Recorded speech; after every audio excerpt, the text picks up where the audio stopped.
প্রত্যহ গীতা অধ্যয়ন করি। আমাদের শরীর নৈনম শস্ত্রাণী নৈনম দহতি পাবক, আগুন আমাদেরকে দগ্ধ করতে পারে না, পোড়াতে পারে না। কাকে?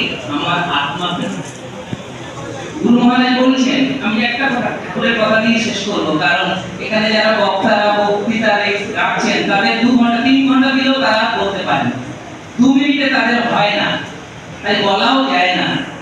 ঠাকুর বলছেন, সংকল্পে যে দীর্ঘ, প্রতিজ্ঞায় যে অবিচলিত, যাবতীয় সিদ্ধি তারপর করে।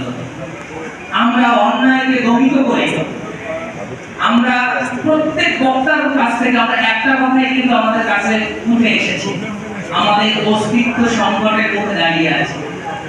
আমাদের স্বামীজি, এখানকার অধ্যক্ষ স্বামীজি মাঝে মাঝে বলেন, যখন সময় পায়, বিশেষ করে ভক্ত সমাগম হলে, আমি তোমাদেরকে স্বামীজি একদম বাস্তব চরম সত্য কথা বলছেন কি না, আমরা কিন্তু অস্তিত্ব সংকটের মধ্যে দাঁড়িয়ে নেই। স্বামীজি আরো বলে যে একদম খাদের করে দাঁড়িয়ে আছে, যে কোনো মুহূর্তে করতে পারি। আমাদের জাগতে হবে, আমাদের সেই সংকল্প নিতে হবে। আমরা সেই পরমাত্মা, আমরাই তো পথ দেখাবো। তাই তো গরিব বসন আমরা গায়ে তুলেছি। শুধু বক্তৃতা অনেক হয়েছে।